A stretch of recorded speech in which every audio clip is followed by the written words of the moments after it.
Drawing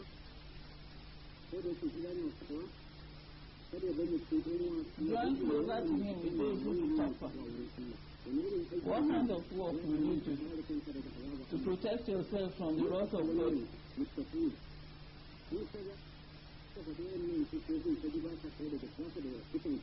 If they mention all these virtues and you do not have it, then you quickly go and get it.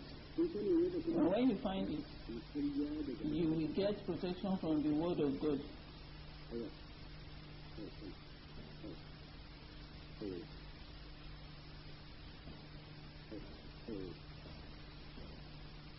Somebody is asking a question.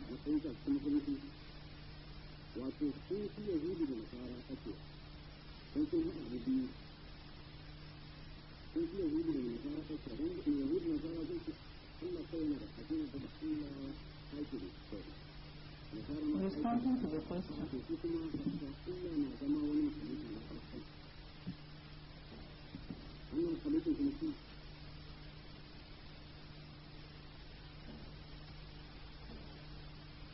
I think there's another question.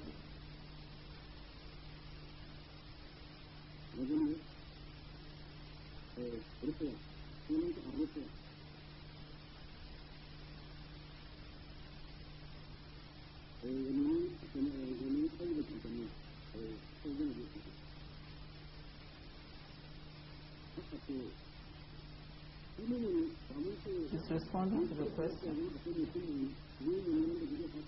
So there are some people who don't do Fatiha. If we are a son of Adam who doesn't breathe or drink water, that means there is no Muslim that won't do Fatiha.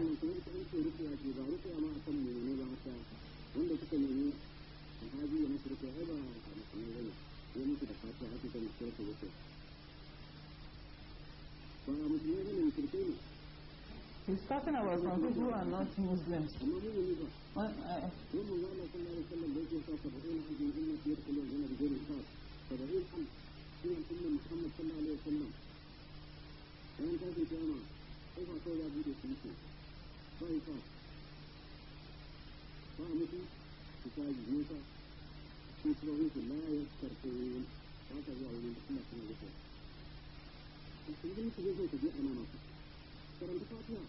So read Fatiha.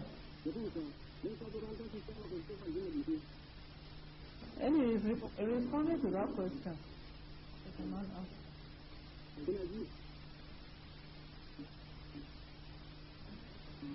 Reading verses.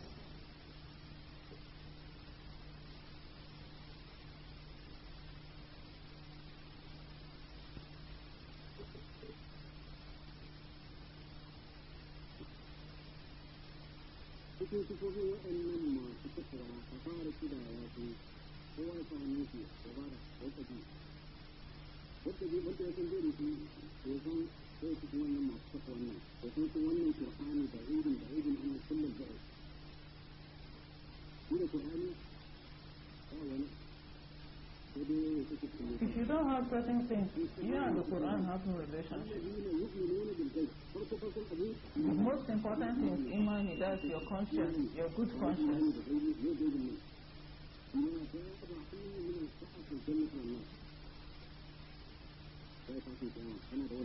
You have that good conscience, you have it. There's heaven, you have it. There's hell, you have it. You have this good conscience. Why would you steal the public funds? Where would you go with them?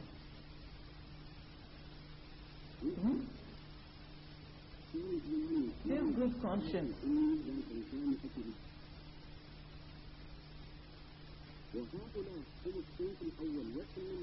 Those with a good conscience are the people who are the first or most important. Those who do taqwa, join with the 4 people, join with the other 4 people.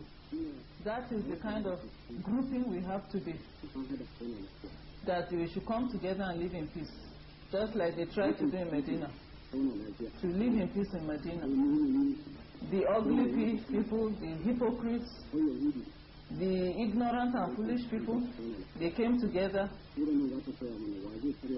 to live together in peace in Medina. This surah will teach us who it is that will destroy the peace. All these things the surah will teach us.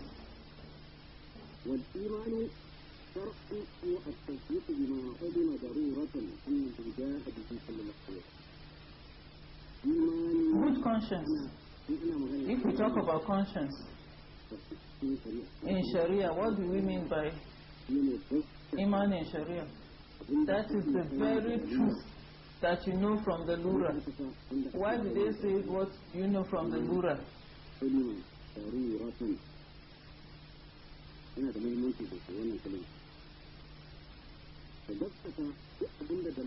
The truth that you know absolutely from the Lura comes from Muhammad, peace be upon his name. All those things he has mentioned.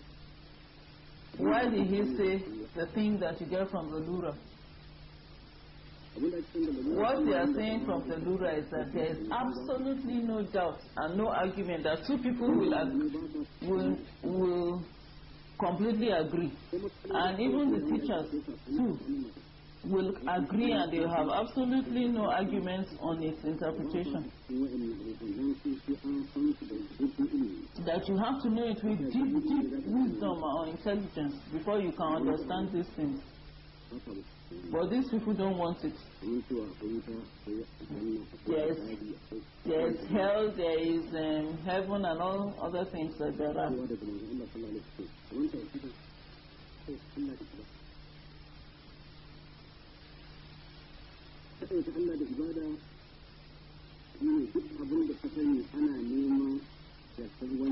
If everything they are looking for to agree with this thing is God Himself that will provide it. It's not you who will read it and try to understand it. You have to agree that God will do it.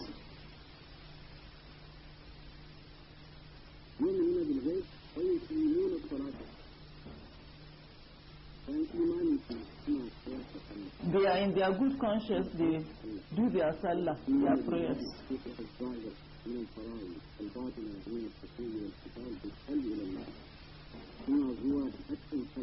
They do all the work of salah, they fulfill all the requirements of salah.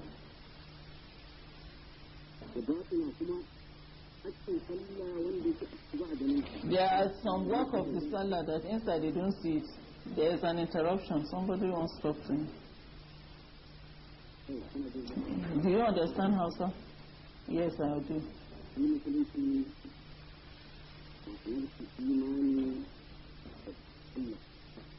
Conscience is a very important thing. That's money.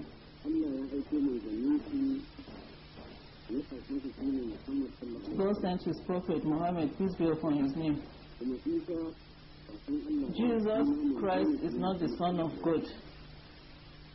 If you understand this and you have a good conscience towards this issue,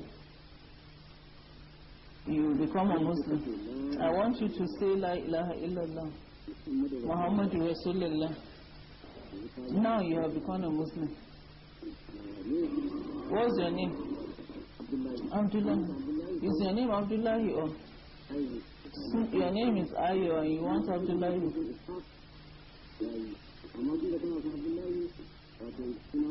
Since you want Abdullah, I'll give you.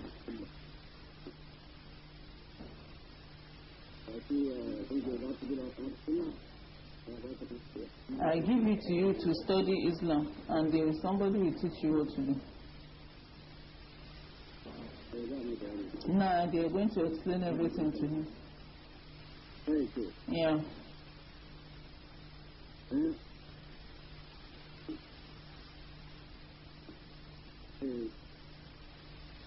Somebody is talking to him.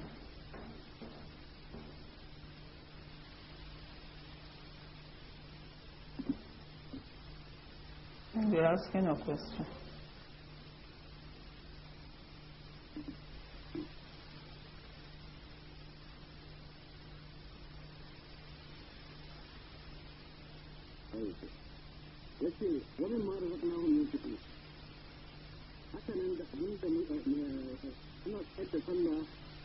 Those who do all their fulfill the salary requirements with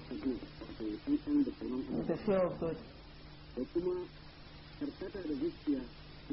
Yes. Your pure heart towards God in your prayer. You have a good conscience and they pray. And you are rich. And you are doing well. You are helping his people. Is that alright with you?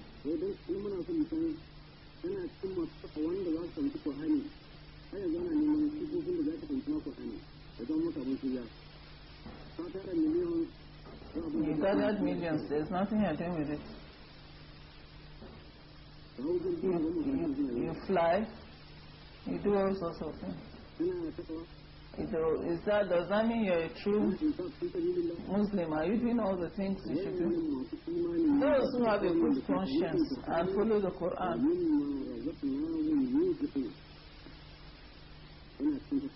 are in the taqwa. They are doing God's work.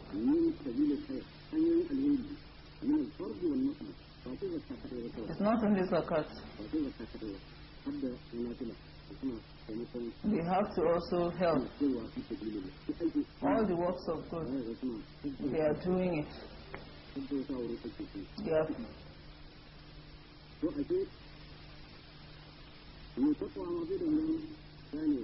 Somebody who is doing taqwa may not understand.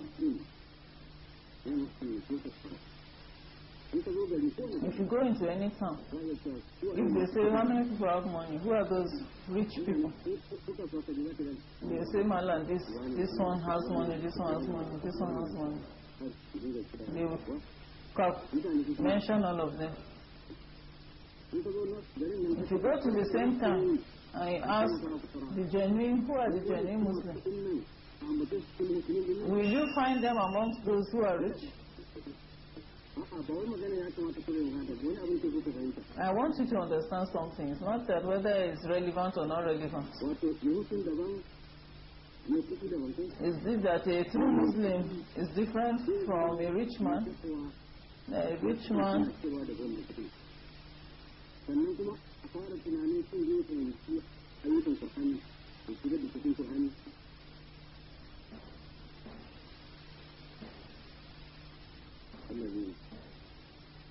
I think this whole talk is a response to that question. They are reading verses from the Quran.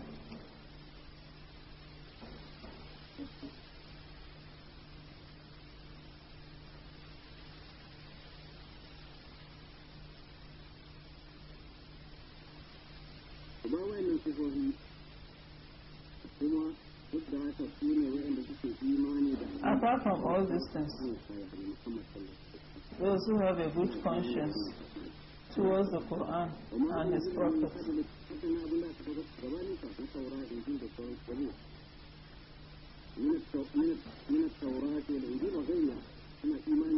they believe on all these things and their conscience is true towards it.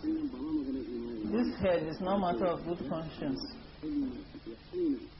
It is intelligence, wisdom, and the way you know you will die. That's how you know you will rise up again.